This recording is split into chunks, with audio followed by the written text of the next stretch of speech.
everybody, thank you for joining me. This is my review of ASYL by Nasser Rabadi.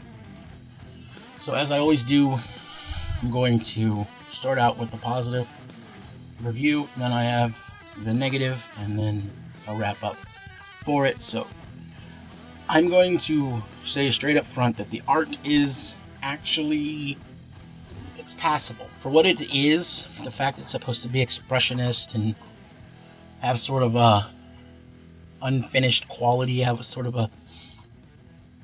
that avant-garde sort of feel to it.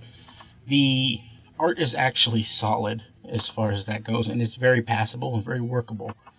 This would definitely be Vic King is the type of artist that if he did comic strips, it would be perfect. His art would be perfect for comic strips, for sure.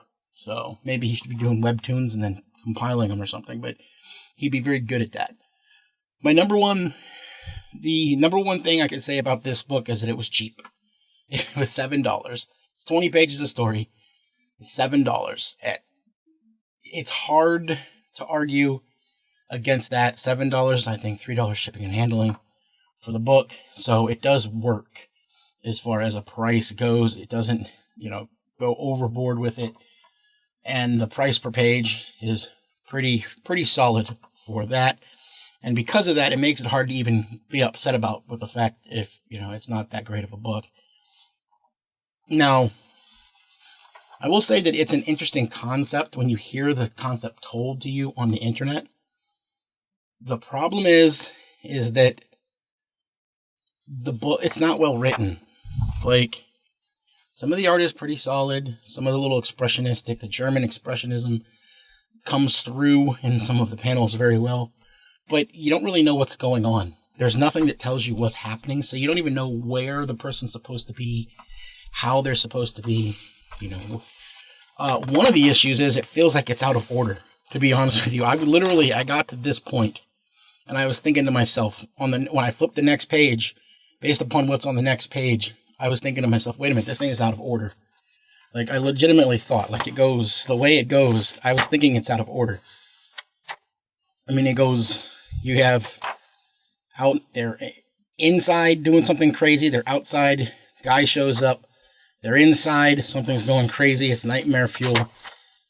At home? Did I miss something? And then back into the crazy, which this actually is a good sequence. Actually, it makes sense by itself. In the bedroom, she walks out into the hallway. There's a bat behind her in the corner. It comes out after. Problem is that it comes immediately on the heels of being trapped in May's world, and suddenly she wakes up and she has a drink, but she's back out in the very next panel. On a page turn, there's a transition from scene to scene, and then from the first panel to the second panel, there's a transition from location of in the bed to location of laying on the grass to the next page being back in the hallway going crazy again. It's just all over the place. There's no captions to tell you where anything is or what's going on. Like I said, it feels like it's out of order. Like if I cut these pages out and rearrange the order of the pages, I think I could tell a better story than what you have here in the way it is now. I don't know if this was, it appears like it was on purpose. This is the way it was meant to be done. If that's the case, then my suggestion is for Nasser to get an editor. Because I think this story, this 20 pages of story actually works the way it is. It just needs an editor. Somebody to say, okay, make your transitions make sense. Make your transitions from scene to scene or from shot to shot make sense. You need an editor in there to sort of help massage the story a little bit, because all the elements are there. It feels out of order. It might not be. That might be the way it's supposed to be. But if that's the case, the problem is then maybe we need a dialogue balloon or a narrator bubble somewhere telling us what's going on. I don't know. But I can't be too mad again because it's only $7, and actually the art is pretty slick. There are some shots and some angles that are really, really nice. Would I recommend? No. No, I wouldn't. I would not recommend it. On a scale of A through F, you know, what do you give it?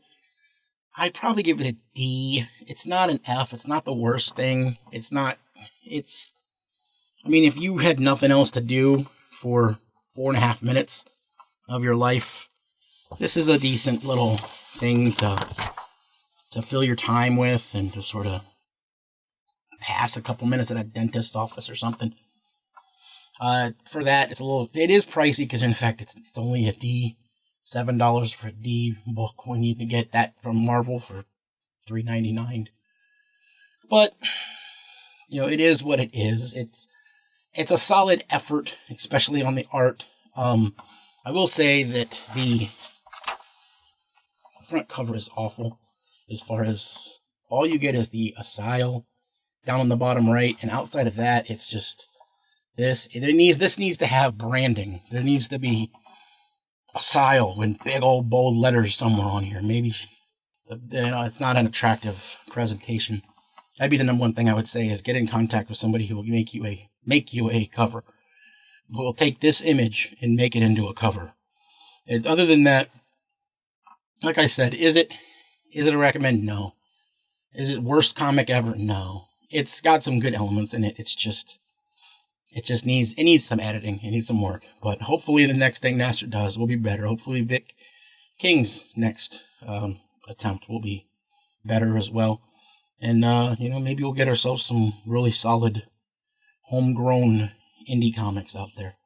But until next time, if you liked what you heard, hit like. If you didn't like it, hit dislike. Comments, anything you'd like to say about it. If you got the book and you disagree with me, if you think it's a B or an A, you would recommend it, let me know why you would do that. And I'll reply to the comments and we can discuss it. And if not, thank you for watching anyway. You take care. God bless.